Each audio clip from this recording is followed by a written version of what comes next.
Les pleurs résonnant dans les couloirs de marbre comme un réveil impossible à éteindre. 2 heures. 2 heures sans interruption, sans soulagement, sans espoir. Dans le salon du manoir Carreya, 3 femmes entouraient un lit de camp, comme si elles se tenaient devant une bombe sur le point d'exploser. « Signor Carreya, je n'en peux plus. » Isabella, la 7e nounou en 6 mois, tenait un biberon avec des mains tremblantes. Ses yeux étaient vraiment rouges, non pas de larmes, mais d'épuisement pur. « Il m'a mordu, griffé, il ne mange pas, ne dort pas, il ne fait que pleurer, ce n'est pas normal. » Dans le lit de camp, Gabriel se tenait debout, s'agrippant aux barreaux. De petites mains les serrèrent avec une force surprenante pour un enfant d'1 an et demi. Son visage était rouge, gonflé, trempé de larmes, des boucles blondes collaient à son front en sueur, sa combinaison bleue était froissée et humide. « Maman, maman !» balbutiait-il entre les sanglots. Liliana, la gouvernante de 58 ans, se massait les tempes. « 7 nounous, monsieur, 7 professionnels qualifiés. Toutes ont démissionné. » La porte en acajou s'ouvrit. Rafael Carreya entra comme une tempête contenue. Grand, avec des épaules larges que son costume Armani gris peinait à contenir. Ses cheveux noirs étaient en désordre, mais c'était qu'à ses yeux qui racontaient la véritable histoire. Marron foncé, profond, avec ce qui semblait être des cernes permanents. Il n'avait que 34 ans, mais il portait le poids invisible d'une décennie. « Isabella, partez, dit doucement Liliana. Je sais, j'ai entendu depuis le bureau. » Rafale desserra sa cravate comme si elle l'étranglait et s'approcha du lit de camp. Gabi, petit, leva les yeux vers son père. Un instant, il sembla qu'il allait se calmer. Puis son visage se tordit dans une nouvelle vague de pleurs, encore plus désespérés. Rafale le prit dans ses bras avec une tendresse qui contrastait avec sa posture. Gabriel se blottit contre la poitrine du costume coûteux. Les sanglots se réduisirent à des gémissements, mais il était toujours agité, cherchant toujours quelque chose qui n'était pas là. « La nouvelle candidate est en route ?» demanda Rafa, regardant par-dessus la petite tête blonde de son fils. « Oui, monsieur. Anna Paula Souza, la dernière option de l'agence. » Liliana hésita. « Mais elle n'a aucune expérience dans les maisons de haut niveau. Elle a travaillé dans une crèche municipale. » À ce stade, Rafa ferma les yeux. « J'embaucherai n'importe qui pouvant faire manger au moins un repas à mon fils. » L'interphone bipa. « Signore Carreya, Señorita Anna Paula Souza est arrivée. Faites-la entrer. » Isabella profita de l'occasion pour partir, murmurant des excuses que personne n'entendit. Carmelita, la cuisinière, ramassait des assiettes de bouillie renversées, lançant des regards compatissants. Des pas légers s'approchèrent, la porte s'ouvrit. Anna Paula Souza s'arrêta sur le seuil. Les yeux écarquillés parcoururent le luxe de la pièce avant de se fixer sur les gens. Une robe simple en coton bleu clair, repassée 3 fois ce matin-là, des ballerines noires usées mais propres, des cheveux châtains foncés attachés en une queue de cheval basse. Quelques mèches rebelles encadraient un visage ovale. À 26 ans, elle avait cette beauté discrète qui passait inaperçue. Mais quand on la remarquait, elle révélait quelque chose d'authentique. Des yeux marron clairs avec une gentillesse naturelle, un sourire nerveux porteur d'une sincérité impossible à feindre. « Bonjour, je suis Anna Paula Souza. Je viens pour l'entretien pour le poste de nounou. » La voix sortit plus tremblante qu'elle ne l'aurait souhaité. « Señorita Souza, bienvenue. Voici Signore Rafa Carreya. » Anna Paula regarda l'homme grand qui tenait l'enfant. Beau, comme le montraient les magazines, mais il y avait quelque chose dans ses yeux que les photos ne pourraient jamais capturer. Une tristesse profonde, enracinée. « Signor Carreya ?» Elle fit une petite révérence qui la fit aussitôt se sentir ridicule. Rafa hocha brièvement la tête, l'étudiant. « L'agence a indiqué que vous n'aviez pas d'expérience dans les maisons privées. »« Non, monsieur. J'ai travaillé 5 ans à la crèche municipale Sogno de Criança, à Meyer. Des enfants de 6 mois à 3 ans. »« Pourquoi êtes-vous parti ? » ?»« La crèche a fermé faute de financement. J'ai été licencié il y a 3 mois. C'est à ce moment précis que cela se produisit. » Gabriel, agité dans les bras de son père, tourna sa petite tête vers Anna Paula. Ses yeux marron clair, toujours rouges et gonflés, rencontrèrent tard les siens. Et le monde s'arrêta. Le petit se figea complètement, se contentant de regarder comme s'il reconnaissait quelqu'un. Ses petites mains, qui agrippaient dans le costume de son père, se desserrèrent lentement. Anna Paula sentit un serrement dans sa poitrine. Ce petit, aux boucles blondes, ébouriffé, aux joues rouges et au regard si perdu, si nécessiteux, éveilla en elle quelque chose de profond et d'instantané. « Bonjour, petit », dit-elle doucement. Un sourire sincère illumina son visage. Elle ne s'approcha pas, ne fit aucun mouvement brusque, resta simplement là, les mains jointes devant elle, dégageant un calme naturel. Gabriel pencha sa petite tête sur le côté, comme un chiot curieux. Un unique sanglot s'échappa, mais il ne fut pas suivi de pleurs. « Il ne réagit généralement pas comme ça aux étrangers, » murmura Rafa, les sourcils froncés. « Puis-je m'approcher » demanda Anna Paula avec hésitation. Rafa hésita, mais quelque chose dans sa voix, dans son regard, le poussa à accepter.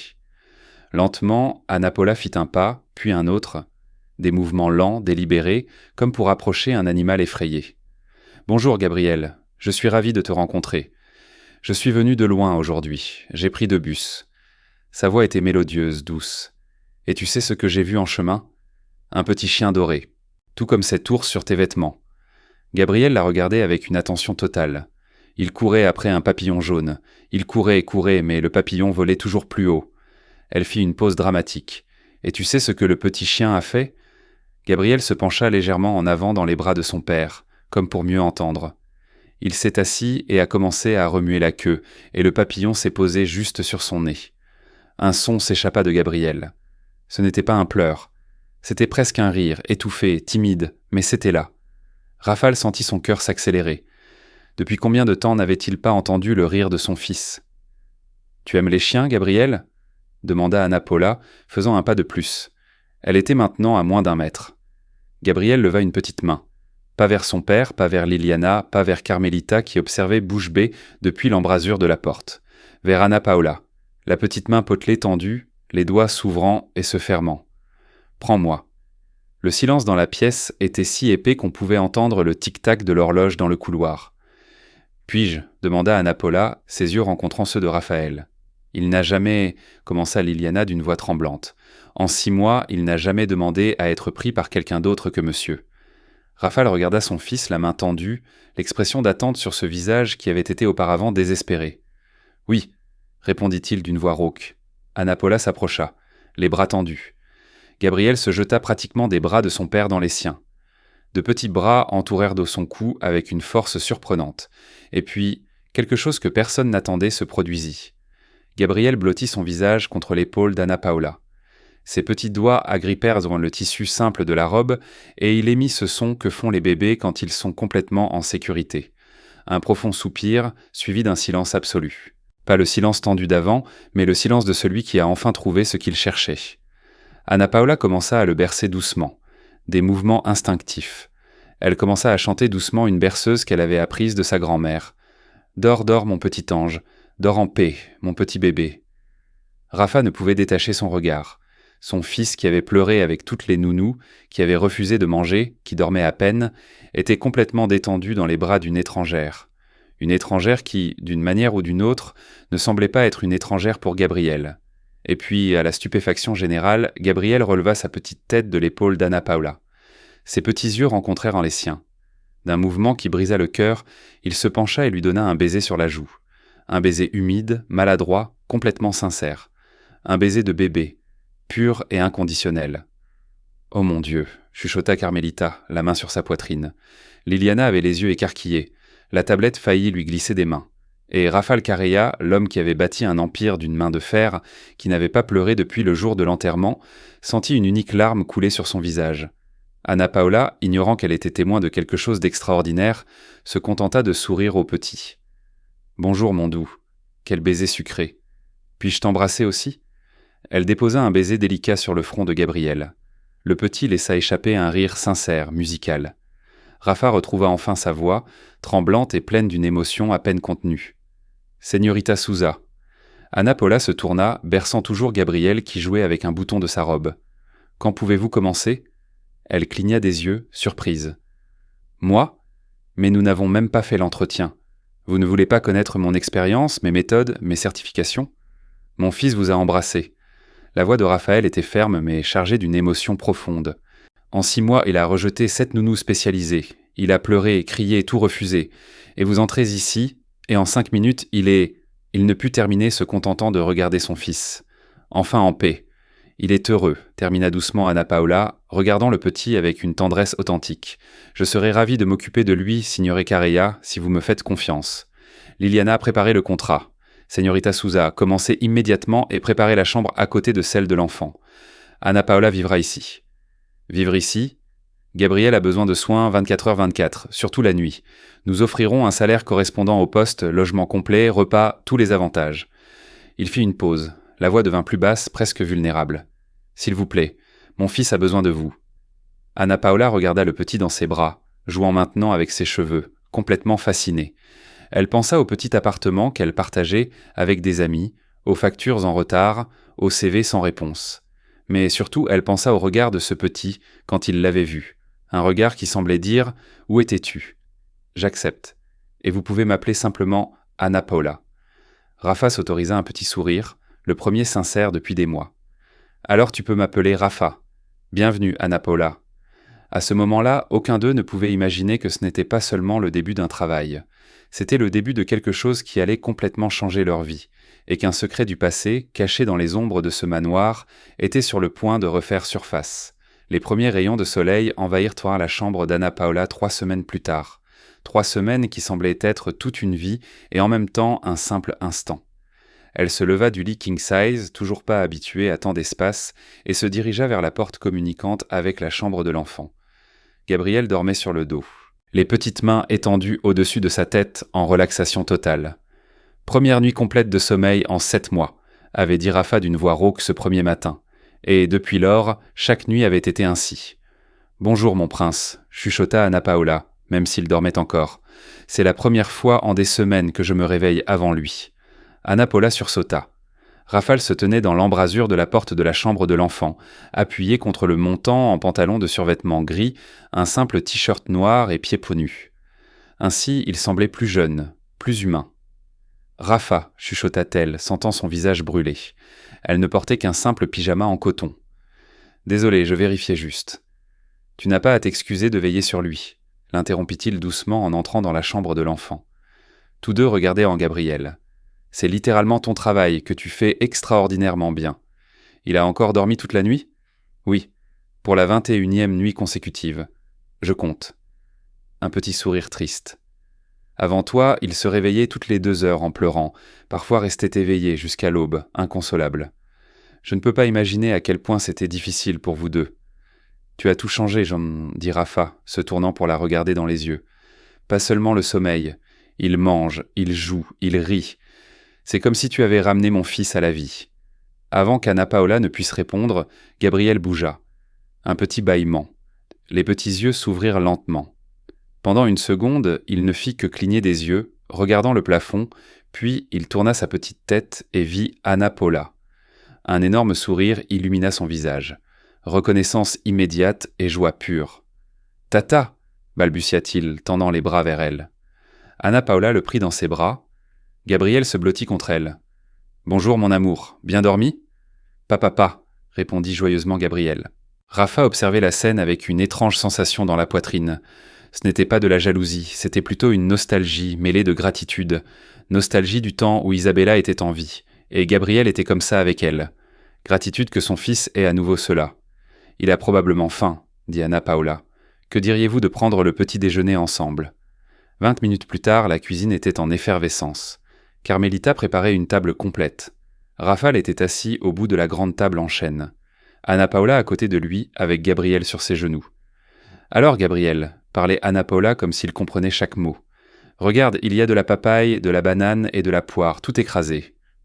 Ça sent si bon. » Elle prit une petite quantité et la porta à sa propre bouche. Délicieux. Tu veux goûter ? Gabriel la regarda la cuillère, regarda son père. Raphaël, remarquant le regard, leva sa tasse de café.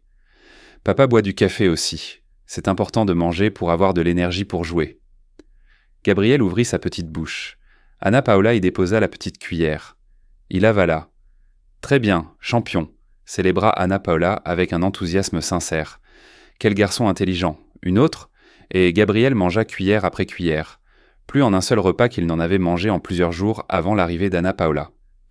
« Incroyable, » murmura Rafa, le café oublié devant lui. « C'est juste de la patience et le fait de rendre ça amusant, » dit modestement Anna Paula. « Les bébés apprennent par imitation. S'ils voient qu'ont des adultes confiants qui mangent, ils se sentent en sécurité. » Quand Gabriel fut rassasié, Anna Paula le posa par terre sur un tapis d'éveil. « Un café ?»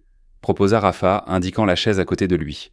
Anna Paula hésita. « Non, c'est un ordre, s'il te plaît, » insista-t-il. « Tu viens d'accomplir un miracle. Tu mérites un café décent. » Elle s'assit. « 3 semaines, » dit Rafa. « On dirait que ça fait plus longtemps, n'est-ce pas ? » Oui, Anna Paula acquiesça.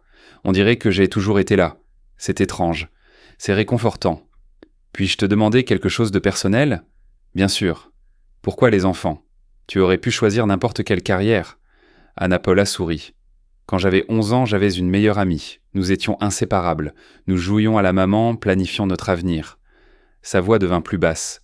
Nous nous étions promis que lorsque nous serions grandes, nos enfants joueraient ensemble, que nous serions les tantes des enfants de l'autre. Que lui est-il arrivé ? Ma famille va déménager. Nous avons perdu le contact. Je ne l'ai jamais revu. Mais cette promesse d'enfant est restée avec moi. L'idée de famille, d'enfants heureux, de maisons pleines d'amour, je pense que j'ai choisi la pédagogie parce que je suis toujours à la recherche de ce rêve de fille. Rafa l'étudia en silence. Elle serait fière de toi, ton amie. J'espère. Anna Paula eut un sourire triste. Parfois je me demande où elle est, si elle est heureuse, si elle a les enfants dont elle rêvait. Avant que Rafa ne puisse répondre, son téléphone portable sonna. Désolé, réunion importante dans 1 heure.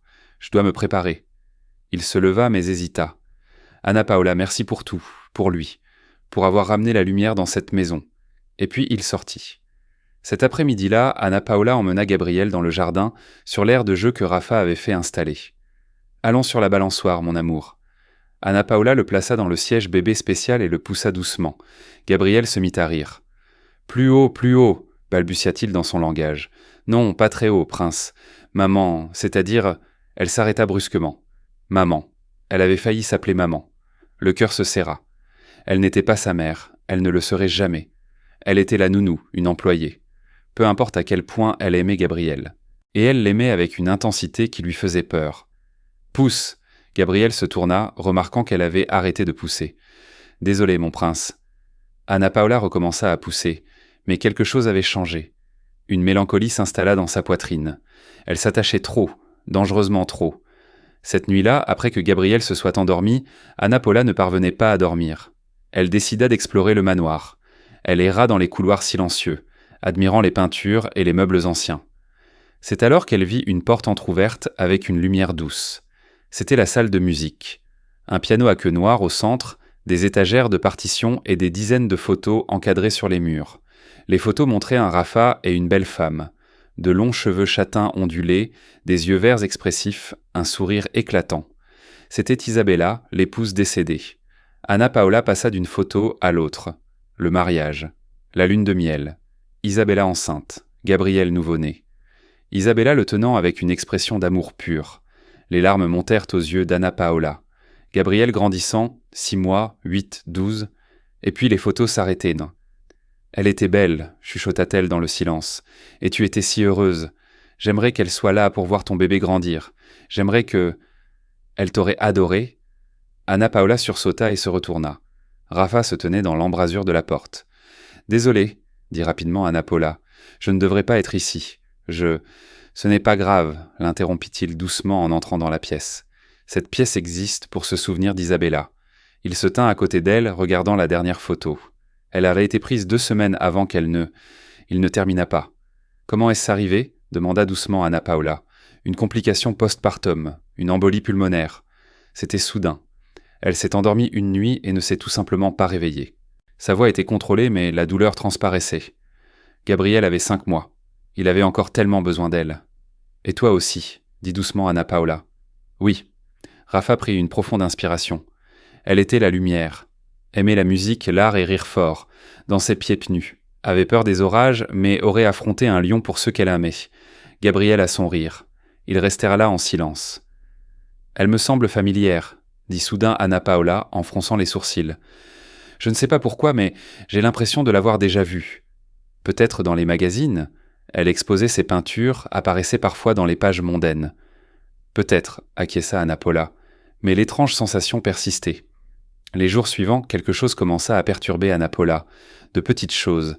C'était un mardi pluvieux. Pendant que Gabriel dormait, Anna Paula décida d'aller à la bibliothèque. L'odeur de vieux livres et de bois ciré était réconfortante. Anna Paula passa ses doigts sur les reliures et vit soudain quelque chose qui la fit s'arrêter. Un livre à la reliure colorée, clairement un livre pour enfants. Le Petit Prince. Elle le sortit, une vieille édition usée. Elle ouvrit la couverture et trouva une dédicace écrite d'une écriture enfantine. « Pour Isabella, ma meilleure amie, pour que tu n'oublies jamais. L'essentiel est invisible pour les yeux. Avec amour éternel, AP. » Anna Paula se figea. Cette écriture, ce livre, cette phrase, un vague souvenir tenta de se former dans son esprit. Elle-même, à 11 ans, dans une petite librairie, achetant un cadeau pour... Qui ? Impossible, se chuchota-t-elle. C'est juste une coïncidence. Mais son cœur battait la chamade. Cette nuit-là, Anna Paula ne pouvait pas dormir. À 2 heures du matin, elle abandonna, se leva et retourna dans la salle de musique. Elle s'assit au piano. Elle n'avait jamais joué auparavant, du moins elle ne s'en souvenait pas, mais ses doigts planèrent au-dessus des touches comme s'ils connaissaient le chemin. Sans réfléchir, elle commença à jouer une mélodie simple, l'ode à la joie, mais dans une version simplifiée pour débutants. Ses doigts bougeaient maladroitement, mais ils connaissaient les notes. Comment était-ce possible ? Des larmes commencèrent à couler sur son visage sans qu'elle comprenne pourquoi. La musique s'arrêta brusquement quand quelqu'un alluma la lumière. « Tu joues du piano ?» Rafa se tenait dans l'embrasure de la porte. La surprise était évidente sur son visage. « Non, dit rapidement Anna Paula en se levant. C'est-à-dire, je ne sais pas jouer, je n'ai jamais appris. Mais je jouais. Je ne sais pas comment. Mes mains savaient, juste, cela n'a aucun sens. » Raphaël s'approcha lentement. Isabella jouait cette musique. C'était l'une de ses préférées. Elle disait que sa professeure de piano d'enfance commençait toujours les leçons avec ça. « Professeur de piano d'enfance », répéta-t-elle comme en transe. « Où Isabella a-t-elle grandi ? À San Juan del Rey, Minas Gerais. » Rafa fronça les sourcils. « Pourquoi ?» Anna Paula s'assit lourdement sur le banc du piano. « J'ai vécu à San Juan del Rey pendant 1 an quand j'avais 11 ans, avant que ma famille ne déménage. »« Anna Paula, dit lentement Rafa, tu as dit que tu avais une meilleure amie quand tu avais 11 ans. Celle qui a déménagé et avec qui tu as perdu le contact ? » ?»« Oui. »« Et comment s'appelait-elle ?» Anna Paula essaya de se souvenir. Tant d'années. « Comment s'appelait-elle, Anna Paula ?» insista maintenant Rafa. « Isabella » chuchota-t-elle enfin. « Ma meilleure amie à 11 ans s'appelait Isabella. » L'horloge au mur égrenait les secondes pendant qu'ils traitaient tous les deux l'impossible. « Mais ce ne peut pas être la même personne, » en dit rapidement Anna Paula. « Isabella est un nom courant, c'est une coïncidence. »« Le livre, » dit soudain Rafa. « Le Petit Prince. Isabella a toujours dit que c'était un cadeau de sa meilleure amie d'enfance, qu'il y avait une dédicace spéciale. »« Non. » Anna Paula secoua la tête, reculant. « Non, c'est fou, je l'aurais reconnu sur les photos. Je me serais souvenu... 15 ans changent les gens. Vous étiez des enfants. Mais tu es venu travailler précisément dans sa maison. Tu as été embauché précisément pour t'occuper de son fils. Quelle est-ce la probabilité ? C'est impossible. Et quelle est-ce la probabilité que mon fils, qui a rejeté 7 nounous, ait réagi instantanément à toi ? Rétorqua Rafa. Que tu aies pu le calmer, le nourrir, l'endormir, quand personne d'autre ne le pouvait ? Que tu connaisses la musique préférée d'Isabella sans jamais avoir appris à jouer du piano ? Arrête, s'il te plaît, arrête. J'ai des preuves, dit doucement Rafa. Isabella gardait tout de son enfance. Photos, lettres, journaux intimes. Je peux te montrer. Non. Anna Paula l'interrompit. La voix maintenant ferme. Je ne veux pas voir. Parce que... Sa voix se brisa. Si c'est vrai, tout change. Je ne suis pas prête pour ce changement. Elle sortit rapidement de la pièce. Le lendemain, Anna Paula évita Raphaël, se concentrant entièrement sur Gabriel. Mais l'après-midi, pendant que Gabriel faisait la sieste, Liliana la trouva dans la cuisine. « Anna Paula, puis-je te parler ?»« Bien sûr, Liliana. » Madame Isabella avait un bureau personnel. C'est là qu'elle peignait, gardait ses souvenirs. Après son décès, Signoré Carreya a fermé la pièce à clé, a dit que c'était trop douloureux. « Pourquoi me dis-tu ça ? » Parce que ce matin, il m'a demandé d'ouvrir la pièce et m'a dit de te dire où elle se trouve. Liliana tendit une clé à Anna Paula. « 2e étage, dernière porte à gauche. Il a dit que tu pouvais entrer quand tu serais prête. Et si je ne veux pas voir ? Alors ne regarde pas, dit doucement Liliana. Mais je pense qu'une partie de toi connaît déjà la vérité. Tu en as peur. » Anna Paula garda la clé dans sa poche tout le reste de la journée. Après le dîner, après avoir couché Gabriel, elle prit enfin la clé et monta lentement les escaliers. Elle s'arrêta devant la porte. La main tremblait en insérant la clé. Un déclic. Elle poussa la porte. Le bureau d'Isabella était délicat. Mur lilas pâle, un bureau en bois, des dizaines de peintures. Sur le bureau, il y avait une boîte en bois et une photo encadrée. Anna Paula s'approcha, le cœur battant. Sur la photo, 2 petites filles d'environ 11 ans s'enlacent et sourinent. L'une avait les cheveux châtains clairs en 2 tresses, l'autre les cheveux châtains foncés en une queue de cheval haute. Anna Paula prit le cadre photo avec des mains tremblantes, regarda la fille aux cheveux foncés, reconnut le sourire, les yeux. C'était elle-même. L'autre fille, aux cheveux châtain clair, avait des yeux verts familiers, les mêmes yeux verts que sur les photos d'Isabella adulte dans la salle de musique. « Non !» chuchota Anna Paula, mais la preuve était entre ses mains. Elle retourna la photo. Et au dos d'une écriture enfantine, Anna Paula et Isabella, meilleures amies pour toujours. San Juan del Rey, 2003. Promesse. Si quelque chose arrive à l'une de nous, l'autre s'occupera des enfants. Toujours amies, toujours sœurs. Le cadre photo tomba sur le sol avec un bruit sourd. Anna Paula chancela, s'appuyant sur le bureau. Isabella, l'épouse décédée de Raphaël, la mère de Gabriel, était son Isabella. Sa meilleure amie d'enfance, la fille avec qui elle avait fait une promesse sur l'avenir. La fille qu'elle avait perdue il y a 15 ans. Et maintenant, elle était morte. Et Anna Paula s'occupait de son fils, accomplissant une promesse que 2 filles de 11 ans avaient faite, sans savoir que le destin la rendrait réelle. Un sanglot déchira sa gorge, puis un autre. Et puis elle était par terre, serrant la photo, pleurant comme elle n'avait pas pleuré depuis la perte de ses parents. « Isabella !» sanglotait-elle. « Isabella !» C'est ainsi que Rafa la trouva quelques minutes plus tard. Il s'agenouilla à côté d'Anna Paula, mais ne la toucha pas. « Je ne savais pas !» sanglotait Anna Paula, serrant la photo contre sa poitrine. « Je le jure, je ne savais pas. Quand j'ai vu l'annonce de l'agence, il n'y avait pas son nom, juste veuf avec bébé. Je ne savais pas. »« Je sais, » dit doucement Rafa. « Personne ne t'accuse de rien. »« Non, elle m'a cherché. »« Elle t'a cherché pendant des années, » confirma Rafa en lui offrant un mouchoir. « Réseaux sociaux, agence de recherche de personnes. Mais Anna Paula Souza est un nom très courant et elle ne savait pas dans quelle ville tu vivais. »« J'ai cherché aussi, » admit Anna Paula en s'essuyant le visage. « Les premières années après avoir déménagé. Mais c'était avant que les réseaux sociaux ne soient populaires. » Raphaël s'assit par terre à côté d'elle. « Isabella ne t'a jamais oublié. »« Comment est-elle morte exactement ?» demanda Anna Paula d'une voix rauque. « Tu as dit une complication postpartum, mais... embolie pulmonaire. 9 mois après la naissance de Gabriel. » Rafa ferma les yeux. La douleur était encore fraîche. Elle s'est plainte de douleur à la poitrine ce jour-là. Nous pensions que c'était de l'anxiété. Elle avait eu quelques crises depuis la naissance de Gabriel. Elle a pris un calmant, s'est couchée, sa voix s'éteignit. Quand je me suis réveillé le matin, elle était froide. Déjà partie. Les médecins ont dit que c'était rapide, qu'elle n'avait pas souffert. Mais Gabriel s'est réveillée dans le berceau à côté de notre lit, en pleurant, et elle n'était pas là pour le prendre. Anna Paula mit sa main sur sa bouche, étouffant un nouveau sanglot. « C'est pour ça qu'il pleurait tant, » chuchota-t-elle. « C'est pour ça qu'il rejetait tout le monde. Il la cherchait. »« Oui, » acquiesça Rafa. « Et d'une manière ou d'une autre, quand tu es arrivé, il t'a regardé. Il t'a reconnu. Peut-être inconsciemment, mais quelque chose en lui savait que tu étais en sécurité, que tu faisais partie d'Isabella. Parce que nous avions fait ce serment stupide d'enfant, » termina Anna Paula. « Ce n'était pas un serment stupide, » dit fermement Raphaël. « Les serments d'enfants sont les plus purs. Vous avez promis de prendre soin des enfants de l'autre si quelque chose arrivait. Et tu es là, en train de l'accomplir. Mais pas intentionnellement. Je suis venu par hasard, par nécessité de travail. » « Le destin fonctionne de manière étrange, » l'interrompit Rafa. « Tu peux appeler ça une coïncidence. Je préfère croire qu'Isabella a trouvé un moyen de te ramener. Pour Gabriel, pour moi. Comment peux-tu être si calme à ce sujet ? C'est fou. Parce que ça a du sens, dit-il simplement. Pour la première fois depuis des mois, quelque chose a du sens. Pourquoi toi ? Pourquoi Gabriel réagit-il ainsi à toi ? Pourquoi tu sais des choses que tu ne devrais pas savoir, comme cette chanson au piano ? Il prit doucement la photo de ses mains. Tu portes une partie d'Isabella en toi, les souvenirs que vous avez partagés, et Gabriel le sent. Anna Paula resta silencieuse.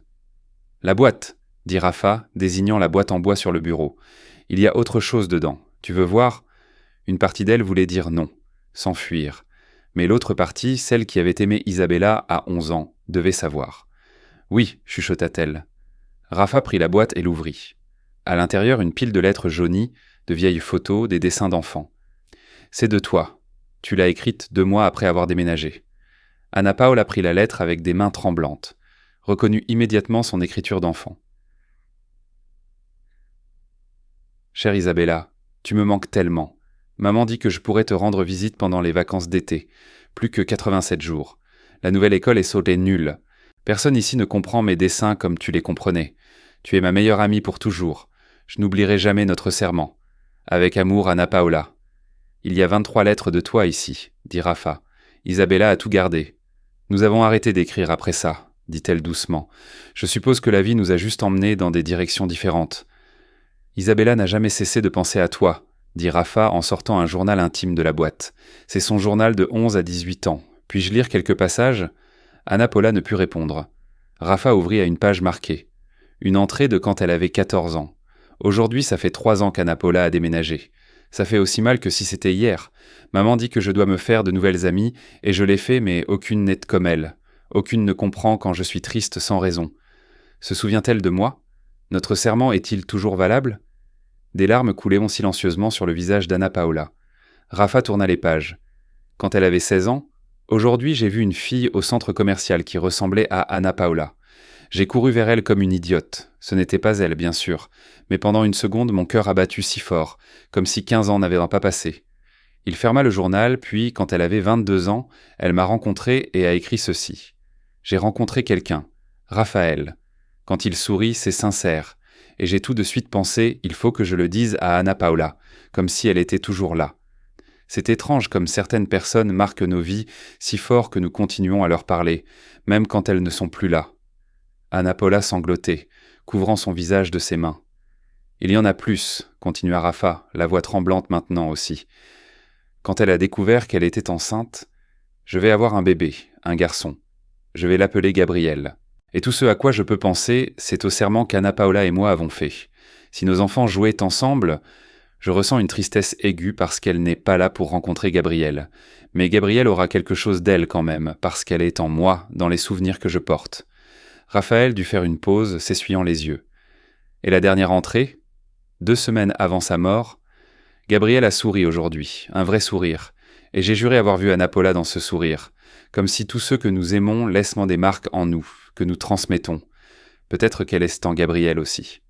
Le silence qui suivit était lourd d'émotion. Elle savait, chuchota enfin Anna Paula. D'une manière ou d'une autre, elle savait que je viendrais. Où elle l'a arrangé ? Dit Rafa. Qui sait ? Anna Paula regarda autour du bureau. J'aurais dû chercher plus, dit-elle, la voix brisée par la culpabilité. J'aurais dû continuer à essayer de la trouver. Vous étiez des enfants qui sont devenus des adolescentes, qui sont devenus des adultes, dit doucement Rafa.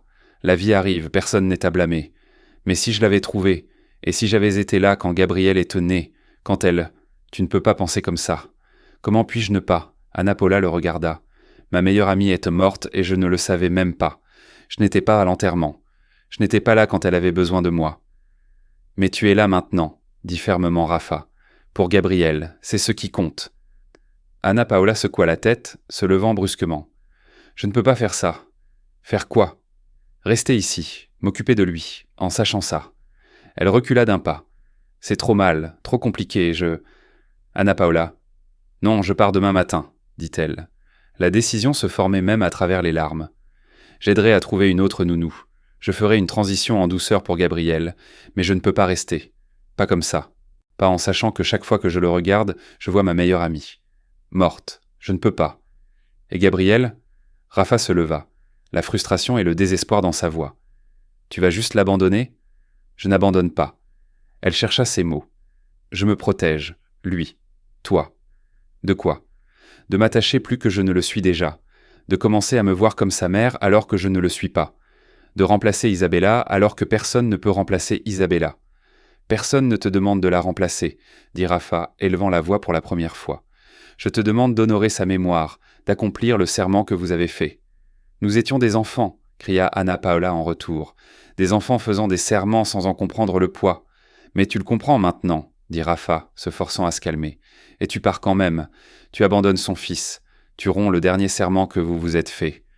Le coup porta là où ça faisait mal. Anna Paula le regarda. Les larmes coulaient, le corps tremblant. Tu n'as pas le droit d'utiliser ça contre moi. Je ne l'utilise pas. Je te rappelle qui tu es, ce que tu as promis, ce qu'Isabella croyait. Isabella m'idéalisait. J'étais l'amie d'enfance parfaite dans ses souvenirs. Mais je ne suis pas parfaite. Je suis confuse et effrayée. Je ne sais pas si je peux faire ça. Alors reste et découvre-le, dit Rafa en s'approchant. Ne fuis pas. Pas encore. Je n'ai pas fui. Ma famille a déménagé. Je parle de maintenant. Tu fuis ? Maintenant. Parce que c'est devenu compliqué. Parce que c'est devenu réel.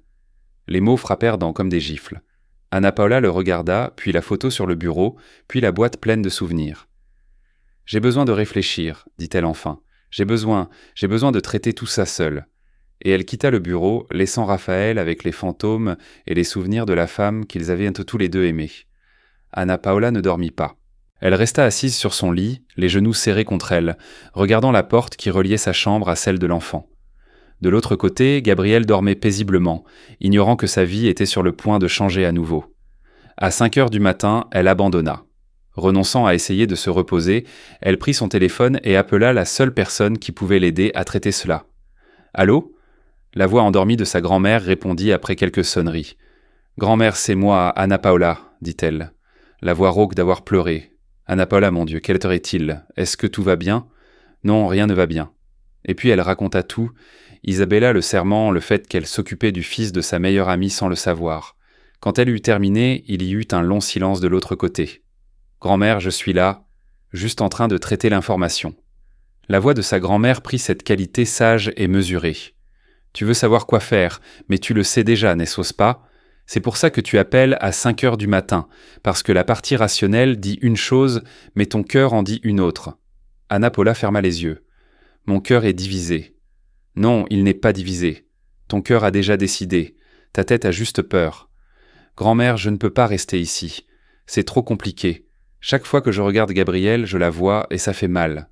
Et ça fera plus mal si tu pars, dit doucement sa grand-mère. Parce qu'alors tu rompras 2 serments.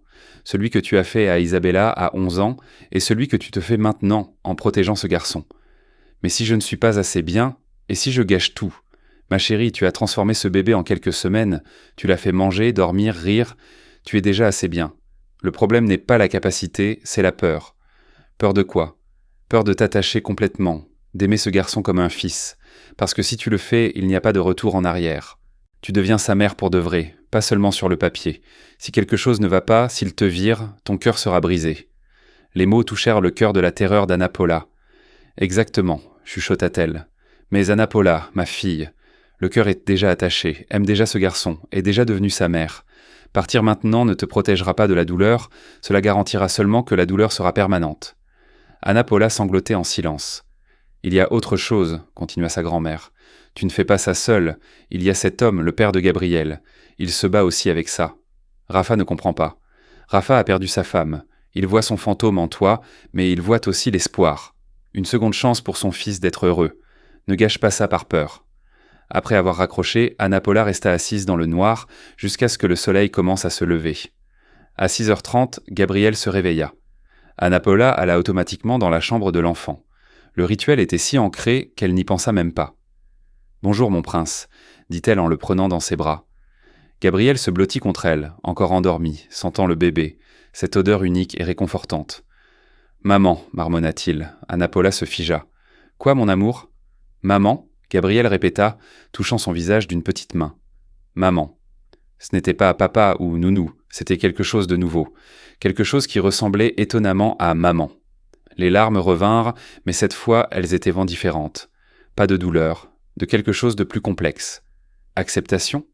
Peut-être abandon ? Oui, mon amour, chuchota-t-elle en lui embrassant le front. Maman est là. Rafa les trouva dans le jardin 2 heures plus tard. Anna Paula était assise sur l'herbe, Gabriel sur ses genoux, il faisait des bulles de savon. Le bébé riait à chaque fois qu'une bulle éclatait, essayant d'attraper les autres qui flottaient autour. « Puis-je me joindre à vous ?» demanda Rafa avec hésitation. Anna Paula leva les yeux vers lui. Elle avait les yeux gonflés, fatiguée, mais quelque chose avait changé dans son expression. « Oui. » Il s'assit sur l'herbe à côté d'eux. Gabriel tendit immédiatement les bras vers son père, et Raphaël le prit, embrassant son petit visage potelé. « Désolé pour hier soir, » dit Anna Paula, « pour avoir dit que je partais. Tu as le droit de traiter ça à ta façon. »« J'ai traité, » dit-elle, « toute la nuit, et je suis arrivée à une conclusion. » Le cœur de Raphaël s'accéléra. « Laquelle ? » ?»« Je reste, mais à certaines conditions. » Le soulagement inonda son visage. « N'importe quoi. Premièrement, je ne suis pas un remplacement pour Isabella. Je suis Anna Paula, et Gabriel doit savoir pour sa mère qui elle était. Je veux qu'il grandisse en connaissant son histoire. » Totalement d'accord. Deuxièmement, j'ai besoin d'une thérapie. Je ne peux pas traiter ça seul. J'ai besoin d'une aide professionnelle. Je trouverai le meilleur thérapeute de Rio. Troisièmement, Anna Paula hésita. J'ai besoin que tu sois honnête avec moi sur ce que tu ressens. sur ce que tu attends de moi ici, parce que, parfois ton regard... » Elle s'arrêta rougissant. Rafa resta silencieux un moment. Gabriel jouait avec le bouton de sa chemise, inconscient de la tension. « Parfois mon regard... quoi ?» demanda-t-il doucement. « Me fait sentir que je ne suis pas seulement la nounou. » Le silence s'étira. « Tu n'es pas seulement la nounou, » admit enfin Rafa. « Je ne sais pas exactement ce que c'est, mais je sais que quand je me réveille, je pense à toi. Quand je suis au bureau, je me surprends à regarder l'horloge, attendant de rentrer à la maison. Quand je vous vois avec Gabriel, je me sens... » Il chercha les mots. « J'ai l'impression que ma famille est à nouveau complète. » Anna Paula ferma les yeux. « Raphaël, mais je sais que c'est compliqué. Je sais que tu as besoin de temps, que c'est déroutant pour nous deux. C'est pourquoi je ne demande rien. Je suis juste honnête, comme tu l'as demandé. »« Et Isabella ?» demanda Anna Paula en ouvrant les yeux. « Tu l'aimes toujours ?»« J'aimerais toujours Isabella, » dit-il sans hésitation. « Elle a été mon premier amour, la mère de mon fils. Mais c'est parti, et aussi douloureux que ce soit, la vie continue. » Il regarda directement Anna Paula. « Et toi ? Tu es quelque chose de nouveau, pas un remplacement, pas un second choix, quelque chose de complètement à toi. » Gabriel choisit ce moment pour bâiller bruyamment, blottissant sa tête contre l'épaule de son père. « Quelqu'un a besoin d'une sieste, » dit Anna Paula, reconnaissante de l'interruption. « Je vais l'emmener, » proposa Rafa. « Je peux venir avec vous. » Ils montèrent ensemble. Gabriel somnolait déjà dans les bras de son père. Dans la chambre de l'enfant, Rafa le déposa doucement dans le berceau. Gabriel bougea un peu, cherchant son confort, puis se détendit complètement. « Il dort comme un ange dans son sein, » chuchota Rafa. « Grâce à toi. »« Grâce à nous deux, » corrigea Anna Paula. « Tu participes plus que tu ne le penses. » Ils restèrent là, côte à côte, regardant Gabriel dormir. « Merci de rester, » dit Rafa. Elle le regarda et vit la véritable vulnérabilité d'un homme qui avait peur de perdre à nouveau, qui se permettait d'espérer malgré le risque. « Merci de me laisser faire partie de ça, » répondit-elle. « Même si c'est désordonné et compliqué, les meilleures choses le sont toujours. » La semaine suivante, la vie trouva un nouveau rythme. Anna Paula commença une thérapie 2 fois par semaine. Lors des séances, elle explora le deuil de l'amie qu'elle avait perdu, la culpabilité de ne pas avoir trouvé Isabella plus tôt, la peur de s'attacher complètement à Gabriel. « Vous pouvez aimer ce garçon sans trahir sa mémoire, » dit la thérapeute lors d'une séance. En fait, l'aimer, c'est honorer sa mémoire. Raphaël commença à partager davantage sur Isabella. Il montra des vidéos d'elle enceinte parlant à Gabriel dans son ventre. Il lut des lettres qu'elle avait écrites à son fils pour qu'il les ouvre quand il serait plus grand. « Je veux qu'il grandisse en sachant qui elle était, » dit Rafa, « et tu es une partie essentielle de cela. Tu la connaissais d'une manière que je n'ai jamais connue. L'Isabella fille, avant qu'elle ne soit ma femme. » Anna Paula commença aussi à écrire des souvenirs de leur amitié pour que Gabriel les lise un jour. « En tete et faron broin arc-en-ciel. Ta mère et moi jouions aux princesses dans le parc, » écrivait-elle. Elle voulait toujours être la princesse guerrière, jamais celle qui avait besoin d'être sauvée. Elle disait que les princesses se sauvent elles-mêmes. Mais avec la guérison, quelque chose d'autre commença à grandir. La ligne entre la gratitude et quelque chose de plus profond commença à s'estomper. Cela se produisit lors d'un dîner, un jeudi. Raphaël racontait une histoire drôle sur une réunion de travail. Gabriel était dans sa chaise haute, jouant avec sa nourriture, mais heureux. Et soudain, Anna Paula se surprit à penser « C'est ça, c'est ce que j'ai toujours voulu. Pas le manoir, pas la richesse, mais ça, la famille, cette table, ce moment. »« Qu'est-ce qui se passe ?» demanda Rafa, remarquant son expression. « Rien, » répondit-elle rapidement. « Juste heureuse, je suis heureuse. » Et c'était la vérité. Mais c'était aussi terrifiant, car un tel bonheur, construit sur des bases si fragiles, pouvait s'effondrer à tout moment. C'était un vendredi soir, et Anna Paula faisait sa valise, non pas pour partir définitivement, mais juste pour un week-end chez sa grand-mère. La première fois qu'elle quittait le manoir depuis son arrivée il y a près de 2 mois. « Êtes-vous sûre de cela ?» demanda Liliana depuis la porte de la chambre. L'inquiétude était évidente. « Gabriel n'a jamais été loin de vous depuis que vous êtes arrivé. »« Je sais. » Anna Paula plia soigneusement un chemisier. « Mais j'ai besoin de distance, pour traiter. La thérapeute a dit que des limites saines sont importantes. Et Signoré Correa est d'accord. Liliana, il comprend, un mensonge. » Raphaël n'avait rien dit quand elle avait annoncé ses plans, mais son expression en disait long. Déception, peur, quelque chose comme de la panique, mais il s'était contenté de hocher la tête. « Bien sûr, vous méritez une pause. » Anna Paula attendit que Gabriel dorme avant de partir. Elle n'eut pas le courage de lui dire au revoir pendant qu'il était éveillé. Elle descendit les escaliers avec sa petite valise, trouvant Raphaël dans le salon. Il était assis sur le canapé, un verre de whisky à la main, regardant dans le vide. « Je pars », annonça-t-elle doucement. Il se leva immédiatement. « Laisse-moi te conduire. »« Ce n'est pas la peine, j'ai déjà appelé une voiture. »« Anna Paula », il hésita. « Tu reviens, n'est-ce pas ?» La vulnérabilité brute dans sa voix lui brisa le cœur. « Je serai de retour dimanche soir, promis. C'est juste que... » Il passa sa main dans ses cheveux. « J'ai déjà perdu une personne importante. L'idée d'en perdre une autre, je ne peux pas le supporter. Ce ne sont que 2 jours. Ce ne sont pas les jours. » Rafa s'approcha. « C'est toi qui fuis à nouveau. Chaque fois que ça devient compliqué, tu fuis. Ce n'est pas juste, n'est-ce pas? Nous avons découvert... Et tu as voulu partir. Nous avons commencé à nous rapprocher, et tu planifies un week-end à l'extérieur. » « Ce n'est pas une fuite, » rétorqua Anna Paula, sentant la frustration monter. « C'est prendre soin de soi. Ce sont des limites saines. Ou c'est de la peur? Peur de quoi? D'admettre ce que tu ressens? » L'air quitta les poumons d'Anna Paula. « Je ne sais pas de quoi tu parles. »« Tu sais. » Raphaël fit un pas en avant. Ils étaient dangereusement proches. « Tu ressens la même chose que moi. Je sais que tu le ressens. Je le vois dans la façon dont tu me regardes. Dans la façon dont tu rougis quand nos doigts se touchent accidentellement. Dans la façon dont ton sourire change quand j'entre dans la pièce.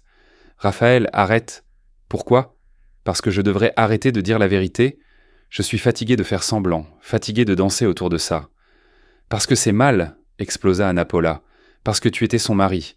Parce que ça ne fait même pas 1 an qu'elle est morte. Parce que je suis la nounou de ton fils. Et il y a un déséquilibre de pouvoir ici. Et parce que... Sa voix trembla. Parce que j'ai peur. De quoi? Demanda-t-il plus doucement. Que ce soit juste de la gratitude, confondue avec autre chose, que tu m'utilises pour la remplacer. Que quand tu te réveilleras, tu réaliseras que je ne suis pas assez bien, et je me retrouverai le cœur brisé, et Gabriel souffrira. Respire, l'interrompit Rafa, posant ses mains sur ses épaules. Rien de tout cela n'est vrai. Comment peux-tu en être sûr? Parce que je connais la différence entre la gratitude et ça. Parce que quand je te regarde, je ne vois pas Isabella. Je vois Anna Paula, unique, spéciale, complètement toi. Il fit une pause. Et parce que j'essaie de ne pas ressentir ça depuis des semaines, et que je ne peux pas arrêter. Le téléphone d'Anna Paula vibra. Un message du chauffeur disant qu'il était arrivé. « Je dois y aller », chuchota-t-elle, mais elle ne bougea pas. « Alors vas-y », dit Rafa, mais il ne recula pas non plus. Ils restèrent là à se regarder. Le poids de tout ce qui n'avait pas été dit pesait entre eux. Ce fut Anna Paula qui céda la première. « Je ne peux pas faire ça maintenant », dit-elle en prenant sa valise. « J'ai besoin de réfléchir seule. » Et elle sortit, laissant Raphaël dans le salon vide. Le week-end chez sa grand-mère aurait dû être relaxant, mais il ne le fut pas. Anna Paula était agitée, vérifiant compulsivement son téléphone, regardant si Rafa lui avait envoyé des nouvelles de Gabriel. Il l'avait fait. Des photos. Gabriel prenant son petit déjeuner, tout sale. Gabriel sur l'air de jeu, souriant. Gabriel avant de dormir avec son ours en peluche. Mais aucun message personnel, aucun « tu me manques » ou « reviens vite ». Juste une mise à jour sur son fils. C'est comme ça que ça devrait être, se dit Anna Paula. Professionnel, approprié. Alors pourquoi cela faisait-il si mal? Tu es amoureuse de lui? Annonça sa grand-mère samedi soir alors qu'elle buvait du thé sur la véranda. Ma chérie, je te connais depuis ta naissance. Ne me mens pas. Anna Paula soupira, vaincue. D'accord, peut-être que je suis un peu amoureuse, mais je ne peux pas l'être. Pourquoi pas? Oh, j'ai déjà expliqué. Isabella. Le temps. La dynamique de pouvoir. Des excuses, l'interrompit sa grand-mère. Tout ça, ce sont des excuses parce que tu as peur. Bien sûr que j'ai peur. Et si ça ne marche pas? Je ne perds pas seulement lui, mais aussi Gabriel. Je perds toute la famille que j'ai commencé à... Elle s'arrêta, réalisant ce qu'elle avait dit. Aimer, termina doucement sa grand-mère. Tu aimes déjà, Anna Paula. Tu aimes ce garçon comme un fils. Tu aimes cet homme. Autant qu'il t'aime. Fuir cela ne le rendra pas moins réel. Mais Isabella vous a fait promettre de prendre soin l'une de l'autre si quelque chose arrivait. Elle n'a pas dit « prends soin, mais ne tombe pas amoureuse du veuf ». Elle te connaissait, elle connaissait ton cœur. S'il y a une personne au monde à qui elle aurait confié sa famille, c'était toi. Comment peux-tu en être sûre? Demanda Anna Paula. Parce que c'est ce que j'aurais fait, répondit simplement sa grand-mère. Si je devais choisir quelqu'un pour s'occuper des gens que j'aime après mon départ, je choisirais quelqu'un qui les aimerait aussi profondément que moi. Et Isabella te connaissait. Elle savait quel genre de personne tu es. Dimanche soir, quand Anna Paula retourna au manoir, il pleuvait. Le chauffeur la laissa à l'entrée. Elle monta lentement les marches. La valise semblait plus lourde qu'elle ne le devrait. La porte s'ouvrit avant qu'elle ne sonne. Rafa était là. Les cheveux en désordre, la chemise froissée, des cernes profonds sous les yeux. « Tu es revenu », dit-il, et il y avait tellement de soulagement dans sa voix qu'Anna Paula sentit quelque chose se serrer dans sa poitrine. « J'ai dit que je reviendrai. Gabriel dort, mais il a mal dormi. Il t'appelait. » La culpabilité transperça Anna Paula. « Je suis désolé. Moi aussi, ne t'excuse pas. Tu avais le droit de partir. » Ils se tenèrent dans le hall, dégoulinant d'eau de pluie, ne sachant pas quoi dire. « J'ai beaucoup réfléchi ce week-end, » dit enfin Anna Paula. « Moi aussi. Je suis arrivé à une conclusion. » Le cœur de Raphaël s'accéléra. « Laquelle ?» Anna Paula prit une profonde inspiration. « C'est maintenant ou jamais. » « Tu avais raison. Je fuyais parce que j'ai peur. Peur de m'attacher complètement à toi et à Gabriel, et puis de tout perdre. Anna Paula. Mais ma grand-mère m'a fait réaliser quelque chose. Je suis déjà complètement attaché. Et prétendre que ce n'est pas le cas ne me protégera pas. » L'espoir brillait dans les yeux de Raphaël. « Alors qu'est-ce que tu dis ? » « Je dis que... » Elle hésita, le cœur battant, « que je ressens aussi quelque chose pour toi, et ça me terrifie. Mais c'est réel. » Rafa combla la distance entre eux en 2 pas. « Puis-je t'embrasser ?» demanda-t-il d'une voix rauque. « J'ai toujours peur, » admit-elle. « Moi aussi, nous pouvons avoir peur ensemble. » Et puis il l'embrassa.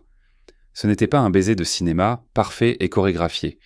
Il était timide au début, puis plus profond. Un goût de pluie et de larmes, et quelque chose comme du soulagement. Quand ils se séparèrent, ils étaient tous les deux à bout de souffle. « Maman, maman !» Le cri de Gabriel depuis la chambre de l'enfant les sépara instantanément. Anna Paula fut la première à monter les escaliers en courant, Rafa juste derrière elle. Ils trouvèrent Gabriel debout dans son berceau, les joues mouillées, les bras tendus. « Maman !» pleurait-il. « Maman !» Anna Paula le prit dans ses bras, le cœur brisé. « Je suis là, mon amour. Maman est là. Désolé de t'avoir laissé. »« Maman !» répétait Gabriel, s'accrochant à elle comme s'il avait peur qu'elle disparaisse à nouveau. « Plus jamais !» promit-elle en lui embrassant le front. « Plus jamais je ne te laisserai comme ça aussi longtemps. » Raphaël observait depuis la porte, quelque chose changeant dans son expression. « Il t'a appelé maman », dit-il doucement. « Oui, il a commencé la semaine dernière. J'aurais dû le corriger. J'aurais dû dire que non. »« Ne corrige pas, » l'interrompit Rafa, « parce que c'est ce que tu es. Tu es sa mère dans tous les sens qui comptent. » Il s'approcha posant une main dans son dos. Des larmes coulaient candées sur le visage d'Anna Paula. « Isabella sourit quelque part, » dit Raphaël avec conviction, « parce que son fils a quelqu'un qui l'aime, parce que sa meilleure amie a tenu sa promesse. » Gabriel, maintenant calme, regardait entre eux deux, puis tendit une main vers son père.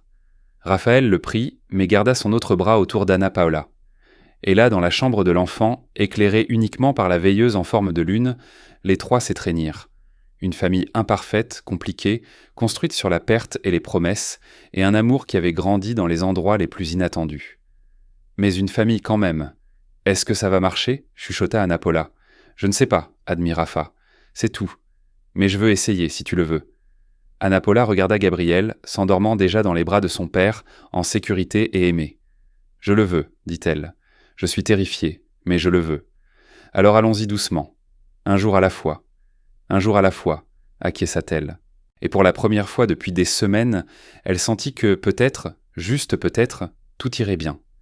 2 semaines passèrent dans une bulle fragile de bonheur. Raphaël et Anna Paula n'avaient rien annoncé officiellement, il n'y en avait pas besoin. Le personnel de la maison remarquait les regards qui s'attardaient, les sourires qui apparaissaient quand ils entraient dans la même pièce, la façon dont ils gravitaient instinctivement l'un vers l'autre. Enfin, commenta Carmelita à Liliana dans la cuisine. Cette maison avait besoin d'amour à nouveau. Mais tout le monde n'était pas d'accord. C'était un mercredi, juste avant le déjeuner, quand la sonnette retentit. Liliana répondit et revint pâle. « Signor Correa, vous avez une visite. La belle-sœur de Madame Isabella, Viviana Monteiro. » Rafa, qui jouait avec Gabriel dans le salon pendant qu'Anna Paula préparait son déjeuner, se figea. « Viviana, elle n'a pas appelé depuis des mois. Elle est dans le salon. » Et Liliana hésita. Elle a amené un avocat. Le sang de Rafa se glaça. « Anna Paula, » appela-t-il d'une voix tendue, « peux-tu emmener Gabriel dans sa chambre et rester avec lui ?» Elle sut immédiatement que quelque chose n'allait pas. « Que se passe-t-il ? Juste, s'il te plaît, reste avec lui. » Anna Paula prit Gabriel qui protestait, voulant rester avec son père, et monta les escaliers, mais pas jusqu'à la chambre de l'enfant, jusqu'en haut de l'escalier, d'où elle pouvait entendre les voix du salon. « Viviana, Rafa entra dans le salon, se forçant à être poli. « Quelle surprise! Je ne savais pas que tu étais de retour à Rio. » Viviana Monteiro avait 32 ans, 2 ans de plus qu'Isabella. Ressemblait à sa sœur. Les mêmes yeux verts, les mêmes cheveux châtains.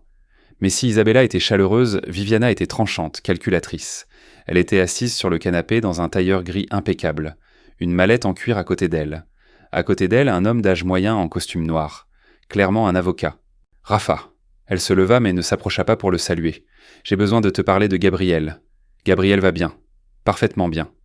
En fait, j'ai entendu dire que tu avais engagé une nouvelle nounou. Oui, Anna Paula, elle est merveilleuse avec lui. Alors c'est vrai ?» Viviana échangea un regard avec l'avocat. « Tu as remplacé ma sœur ?»« Quoi ? Non. Anna Paula s'occupe de Gabriel. Elle ne remplace personne. » « Ce n'est pas ce que j'ai entendu. » Viviana croisa les bras. « J'ai entendu par des amis que tu es impliqué romantiquement avec la nounou moins d'1 an après la mort de ma sœur. » Rafale sentit la colère monter. « Ma vie privée ne te regarde pas. »« Ça me regarde quand ça concerne mon neveu, » rétorqua-t-elle froidement. « Isabella est à peine froide, et tu amènes déjà une autre femme dans la maison pour s'occuper de son fils. Anna Paula n'est pas une autre femme, elle est... » Rafa hésita. Combien devait-il en dire ? Elle est quoi, spéciale ? Différente ? Viviana rit sans humour. Tous les hommes disent de ça de leur secrétaire, nounou, peu importe. Tu ne comprends pas. Je comprends parfaitement. Viviana fit un signe de tête à l'avocat qui ouvrit sa mallette. Docteur Rocha, s'il vous plaît. L'avocat s'éclaircit la gorge. Signor Correa, ma cliente est préoccupée par le bien-être de son neveu. L'introduction d'une figure maternelle de substitution si peu de temps après la mort de la mère peut être psychologiquement dommageable. Dommageable ? Rafa faillit crier. Gabriel était en train de mourir avant qu'Anna Paula n'arrive. Il ne mangeait pas, ne dormait pas, pleurait constamment. Elle l'a sauvé. Ou elle a créé une dépendance malsaine, dit Viviana. Un enfant qui s'attache à une étrangère parce que le père cherche désespérément à remplacer sa femme. C'est ridicule. Vraiment ? Viviana s'approcha. Raphaël, je sais que tu souffres. Je sais que c'est difficile, mais tu ne peux pas résoudre ta solitude en mettant n'importe quelle femme à la place d'Isabella. Surtout, celle-là. Ce n'est pas ce qui se passe. Alors quoi ? Explique comment, en quelques mois, cette nounou est devenue si importante qu'elle vit ici, que mon neveu l'appelle « maman ». Du haut de l'escalier, Anna Paula mit sa main sur sa bouche, étouffant un sanglot. Comment Viviana sait-elle cela ? Qui te l'a dit ? Exigea Rafa. J'ai des amis, des gens qui se soucient de l'héritage d'Isabella, qui ne veulent pas qu'elle soit oubliée. Personne n'oublie Isabella, je ne... Mais tu passes déjà à autre chose, avec la nounou, comme c'est pratique. Le silence qui suivit était plein de venin. « Que veux-tu, Viviana ?» demanda Raphaël d'une voix dangereusement calme. Elle échangea à nouveau un regard avec l'avocat. « Je veux ce qu'il y a de mieux pour Gabriel. Je ne pense pas que cet environnement, ta relation inappropriée avec une employée, le fantôme d'une étrangère pour remplacer sa mère, soit sain. Tu menaces de quoi ? De prendre mon fils ? Je dis que si tu continues dans cette direction, je demanderai une évaluation psychologique de Gabriel. Et, peut-être, contesterai-je la garde. » La pièce tourna. « Tu n'as pas le droit. Je suis sa tante. J'ai tout à fait le droit de m'inquiéter de son bien-être. » Viviana prit sa mallette. « Je ne veux pas en arriver là, Raphaël, mais si tu m'y obliges... Isabella m'a fait promettre de veiller sur Gabriel si quelque chose arrivait. Et c'est ce que je fais. En menaçant de me l'enlever, en le protégeant de décisions impulsives et égoïstes. » Elle se dirigea vers la porte. « Je reviendrai dans 2 semaines. Je veux rencontrer cette Anna Paula, voir comment elle interagit avec Gabriel et ensuite décider de mes prochaines étapes. Viviana, 2 semaines, Raphaël. Je te recommande fortement de reconsidérer ta relation avec la nounou, pour le bien de Gabriel. » Et elle sortit, l'avocat derrière elle, laissant Raphaël seul dans la pièce, ayant l'impression que le sol venait de disparaître. Anna Paula descendit lentement, Gabriel dans ses bras. « J'ai tout entendu, dit-elle en entrant dans la pièce. Raphaël se tourna. La dévastation était claire sur son visage. Anna Paula. Elle va t'enlever Gabriel, à cause de moi ? Non, elle ne le fera pas. Je ne le permettrai pas. Mais elle peut essayer, elle peut créer un scandale. Les larmes commencèrent à couler. Elle peut prétendre que je suis une mauvaise influence, que je suis là par intérêt, que rien de tout cela n'est vrai. Mais comment le prouver ? Comment prouver que je ne remplace pas Isabella, que je ne suis pas une opportuniste ? Gabriel commença à pleurer, à gémir, sentant la tension. Chut, mon amour. Anna Paula essaya de le calmer, mais ses propres mains tremblaient. Je vais appeler mes avocats, dit Rafa, sortant déjà son portable. Viviana n'a aucune base légale, c'est juste de l'intimidation. Et si ce n'est pas le cas, Et si un juge regarde ça et voit une jeune femme qui a emménagé dans le manoir d'un employeur riche quelques mois après la mort de sa femme, qui est en couple avec lui, que son fils appelle maman. Alors nous disons la vérité, sur toi et Isabella, sur l'amitié, sur la promesse. Et s'il ne nous croit pas, et s'il pense que nous avons inventé ça? Rafa s'arrêta, le portable à la main. Tu as des preuves? Les lettres? Les photos? Des preuves qui étaient déstockées dans la maison. Ils peuvent dire que nous les avons plantées. L'horreur de la situation commença à se dévoiler. « Que dis-tu » demanda Rafa lentement. Anna Paula serra Gabriel plus fort, embrassant sa petite tête. « Je dis que peut-être Viviana a raison. Peut-être que ma présence ici nuit à Gabriel. Et à toi. »« Non !» Rafa cria presque, faisant sursauter Gabriel. « Chut !» continua-t-il. « Je ne te laisserai pas refaire ça. Je ne te laisserai pas fuir parce que c'est devenu compliqué. Ce n'est pas fuir, c'est le protéger. Si je reste, Viviana ira au tribunal. Elle traînera Gabriel à des évaluations dans les tribunaux. Des juges décideront où il vit. Mais si je pars... Elle gagne, termina Rafa amèrement. Gabriel sera en sécurité avec toi, sans question sur la garde. Et sans toi, sans la personne qu'il appelle maman et qu'il aime. Les larmes d'Anna Paula coulaient pas librement. Je ne peux pas être la raison pour laquelle il perd son père. Je ne peux pas. Je ne peux pas vous perdre tous les deux. La voix de Raphaël se brisa. J'ai déjà perdu Isabella. Si je te perds et que, dans le processus, Gabriel, parce que Viviana obtient ce qu'elle veut, je ne survivrai pas. Gabriel, pleurant maintenant ouvertement avec toute cette tension, tendit les bras vers son père.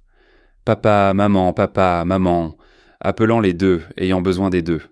Anna Paula le passa à Raphaël, mais Gabriel s'accrocha aux deux, refusant de lâcher l'un ou l'autre. Tu vois, dit Rafa d'une voix rauque, il a besoin de nous, des deux. Il ne peut pas perdre quelqu'un d'autre. Alors que faisons-nous ? Demanda Anna Paula désespérée. Nous nous battons, dit Rafa avec une détermination croissante. Ensemble, nous prouverons que ce n'est pas un remplacement, que tu fais légitimement partie de cette famille, qu'Isabella l'aurait voulu. Comment ? Je ne sais pas encore, mais nous trouverons. Parce que l'alternative... Il regarda Gabriel, pleurant dans les bras des deux. L'alternative est inacceptable. Les jours suivants furent frénétiques. Rafa engagea les meilleurs avocats en droit de la famille de Rio. Anna Paula chercha toutes les preuves de son amitié avec Isabella qu'elle pouvait trouver. Annuaire scolaire, vieux dossier, tout ce qui prouverait qu'il n'avait pas inventé l'histoire. « J'ai trouvé !» cria-t-elle un jeudi, tenant son portable. Ma grand-mère avait gardé des photos de l'époque où Isabella était venue me rendre visite pendant les vacances. Elles sont horodatées. Elles datent de 2004. Rafa prit le portable, analysant les photos numérisées. 2 filles de 12 ans sur la plage, souriantes, preuve claire d'une amitié authentique. « C'est parfait, dit-il, mais nous avons besoin de plus, nous avons besoin de témoins, quelqu'un qui vous a connus en toutes les deux ensemble. » La professeure de piano, dit soudain Anna Paula, Donna Carlotta, Isabella et moi prenions des cours ensemble, si elle est encore en vie. Il fallut 2 jours, mais ils la trouvèrent. Donna Carlotta, maintenant âgée de 71 ans, vivant dans une maison de retraite à São João del Rei. Rafa et Anna Paula s'y rendirent un samedi. Gabriel resta avec Liliana, qui promit de n'ouvrir la porte à personne. Donna Carlotta était dans la salle commune de la maison de retraite quand ils arrivèrent, faisant des mots croisés. « Excusez-moi de vous déranger. » Anna Paula s'approcha nerveusement. « Vous êtes Donna Carlotta Lima, la professeure de piano ?» La vieille femme leva les yeux, étudiant Anna Paula. Puis son visage s'illumina. « Anna Paula Souza. C'est moi !» Anna Paula s'agenouilla à côté de la chaise. « Vous vous souvenez de moi ? Comment pourrais-je oublier ? Toi et Isabella étiez mes élèves préférés, inséparables, toujours en train de rire pendant les cours. » Puis son visage s'assombrit. « J'ai entendu pour Isabella. Quelle tragédie, si jeune. » Donna Carlotta. Raphaël s'approcha. « Je suis Raphaël Correa, j'étais le mari d'Isabella. »« Le garçon, avec le bébé !» s'exclama Donna Carlotta. « Isabella m'a appelé quand le petit est né. Elle était si heureuse. Comment va-t-il ? » « Il va bien grâce à Anna Paula. » En fait, Rafa la regarda. « C'est une longue histoire, mais nous avons besoin de votre aide. » Ils expliquèrent tout. La promesse, le lien de Gabriel avec Anna Paula, la menace de Viviana. « Cette femme a toujours été un problème. » Donna Carlotta renifla. « Elle était jalouse d'Isabella, de sa joie. Ça ne me surprend pas. »« Seriez-vous prête à témoigner ?» demanda Anna Paula. « De notre amitié, à quel point nous étions proches. Témoigner ? Ma fille, je ferai plus que ça. » Donna Carlotta se leva avec l'aide d'une canne. « Je vais écrire une lettre détaillée, avec des dates, des souvenirs, tout. Et s'il le faut, j'irai au tribunal. Personne ne dira que vous avez inventé cette histoire. » Sur le chemin du retour, Anna Paula était plus optimiste. Ça va marcher, dit-elle en tenant la main de Raphaël dans la voiture. Nous avons des preuves, des témoins. Vraiment ? Oui, acquiesça Rafa, mais sa mâchoire était tendue. Mais Anna Paula, même si nous gagnons ça, Viviana a semé une graine. Les gens vont parler, vont juger. Qu'ils parlent ? Et tu pourras gérer ça ? Les commérages, les regards, les jugements ? Anna Paula resta silencieuse. Pendant un temps. Pour Gabriel, pour toi. Oui, je le pourrai. Raphaël porta sa main à ses lèvres, l'embrassant. Je ne te mérite pas. Tu le mérites, vous le méritez tous les deux. 2 semaines plus tard, Viviana revint, comme promis. Mais cette fois, Raphaël était prêt. La table de la salle à manger était couverte de documents, photos, lettres, dossiers scolaires, la déclaration sous serment de Donna Carlotta. Avant que tu ne dises quoi que ce soit, commença Raphaël quand Viviana et son avocat entrèrent. Je veux que tu vois ça. Viviana fronça les sourcils, mais s'approcha. Elle vit la première photo, Anna Paula et Isabella à 11 ans. La promesse écrite au dos. Ça pourrait être truqué. Peut-être, mais pas ça. Il montra les dossiers scolaires, toutes deux inscrites dans la même école, la même classe en 2003. Et ça, Anna Paula posa son portable. De vieilles photos horodatées que ma grand-mère a gardées pendant 15 ans. Et enfin, Raphaël posa la lettre de Donna Carlotta, un témoin indépendant, la professeure de piano des deux, prête à témoigner sous serment. Viviana lut tout en silence. Son visage passa par plusieurs émotions. Scepticisme, surprise, confusion, et enfin quelque chose comme de la honte. Elle parlait vraiment de toi ? Admit doucement Viviana. L'amie d'enfance qu'elle avait perdue. Je ne savais pas. Personne ne le savait, dit Anna Paula. Même pas moi, jusqu'à ce que je trouve la photo dans son bureau. Alors tu n'es pas là par intérêt ? Tu es là... Viviana regarda Anna Paula avec de nouveaux yeux. En train d'accomplir une promesse ? Oui. Et Gabriel ? Viens voir par toi-même, proposa Rafa. Ils montèrent à la chambre de l'enfant, où Gabriel jouait avec Liliana. En voyant Anna Paula, son petit visage s'illumina. « Maman !» Il courut sur ses jambes maladroites et se jeta dans ses bras. « Bonjour, mon prince. Maman t'a manqué ? » ?»« Oui, oui. » Puis Gabriel vit Raphaël. « Papa !» Il tendit aussi les bras vers lui. Rafa le prit, mais Gabriel insista pour tenir aussi la main d'Anna Paula, ayant besoin des deux, aimant les deux. Viviana observait les larmes aux yeux. « Il est heureux, » dit-elle doucement. « Vraiment heureux ? » ?»« Oui, » confirma Rafa. « Pour la première fois depuis qu'Isabella... » »« Je sais. » Viviana s'essuya les yeux. « Désolé, j'étais en colère, blessée. Ma sœur est morte, et il semblait que tu la remplaçais si vite. »« Anna Paula n'est pas un remplacement, » dit fermement Rafa. « C'est un ajout, c'est de la guérison. C'est une partie d'Isabella qui est revenue pour accomplir leur promesse. » Viviana regarda Anna Paula. « Puis-je te demander quelque chose ? » ?»« Bien sûr. »« Tu aimais ma sœur ?» La question prit Anna Paula au dépourvu. Oui, je l'aimais et elle me manque tous les jours. Je regrette de ne pas avoir été là quand elle en avait besoin. Je regrette de ne pas l'avoir trouvée plus tôt. Mais je suis là maintenant, pour son fils. Et je l'aimerai toute ma vie, comme s'il était le mien. Et Raphaël ? Anna Paula le regarda, tenant Gabriel ensemble. Je l'aime aussi. Je sais que c'est compliqué. Je sais que ça peut sembler rapide, mais c'est réel. Et Isabella ? Sa voix trembla. Je pense qu'Isabella approuverait, parce qu'elle a toujours voulu que je sois heureuse et que Gabriel soit aimé. Viviana resta silencieuse un long moment. Puis, à la surprise de tous, elle s'approcha et serra Anna Paula dans ses bras.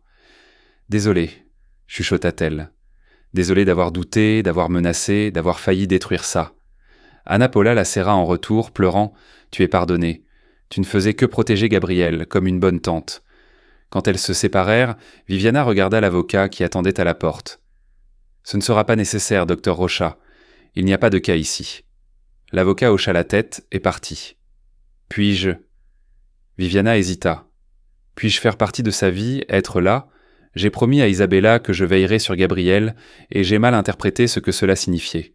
Mais je veux bien faire les choses maintenant. »« Tu es toujours la bienvenue, » dit sincèrement Rafa. « Gabriel a besoin de connaître la famille d'Isabella.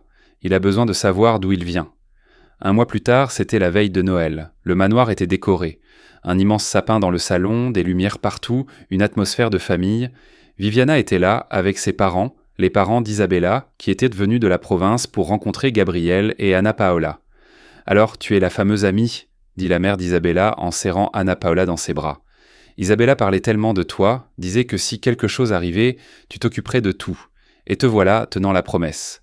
Au dîner, avec tout le monde autour de la table, Viviana, les grands-parents, Liliana, Carmelita, Rafa se leva avec un verre de vin. « Je veux porter un toast, dit-il, à Isabella qui nous a amenés ici, même sans être présente, à Anna Paula qui a transformé notre douleur en espoir, et à Gabrielle qui essaie la preuve que l'amour surmonte tout, et aux promesses tenues, ajouta Viviana en levant son verre, même celles faites par des filles de 11 ans. Tout le monde but, les larmes et les sourires mêlés. Après le dîner, quand Gabrielle dormait et que les invités étaient départis dans leur chambre, Raphaël emmena Anna Paula sur la véranda. « J'ai quelque chose pour toi, dit-il, nerveux comme elle ne l'avait jamais vu. « Raphaël, tu m'as déjà tant donné. Laisse-moi juste faire ça. » Il prit une profonde inspiration. « Ces mois avec toi ont été les plus difficiles et les plus beaux de ma vie. Tu as apporté la lumière quand il n'y avait que ténèbres. Tu as apporté l'espoir quand il n'y avait que douleur. Et tu as apporté l'amour, quand je pensais que je n'aimerais plus jamais. » Il s'agenouilla, sortant une petite boîte de sa poche. Anna Paula mit ses mains sur sa bouche. Les larmes coulaient d'eau déjà. « Anna Paula Souza, je sais que c'est rapide. Je sais que c'est peu orthodoxe, mais je sais que c'est juste. Tu es la mère de Gabrielle dans tous les sens qui comptent. Et tu es l'amour de ma vie, d'une manière que je ne savais pas possible. » Il ouvrit la boîte, révélant une bague délicate. « Veux-tu m'épouser ? Fais officiellement partie de cette famille. Sois ma femme. »« Oui, sanglota-t-elle. Oui, oui, 1000 fois oui. » Il lui passa la bague au doigt, se leva et l'embrassa, pendant que de la fausse neige tombait autour d'eux. Carmelita avait allumé la machine à neige romantique. Quand ils se séparèrent, il y eut du mouvement derrière eux. Ils se tournèrent et virent tout le monde à la porte. Viviana, les grands-parents, Liliana, Carmelita, tous souriants et applaudissant. « Il était temps !» cria Carmelita. Et à ce moment, entourée de sa famille, choisie et de sang, Anna Paula sentit quelque chose se mettre en place. C'était la maison, une famille construite sur la douleur et la perte. Oui, mais aussi sur des promesses tenues, un amour inconditionnel et la croyance que certains liens transcendent le temps et la mort. Et quelque part, Anna Paula le jurait, elle pouvait le sentir. Isabella souriait. 2 ans plus tard, le manoir Correa était décoré de ballons bleus et jaunes. C'était le 4e anniversaire de Gabrielle. Dans le jardin, des dizaines d'enfants couraient sur l'air de jeu, riant et criant. Les parents discutaient en groupe, tenant des verres de jus et de café. Anna Paula, maintenant avec le nom de Correa, enceinte de 7 mois, organisait les derniers détails de la fête. Ils attendaient une fille. « Maman, maman, regarde !»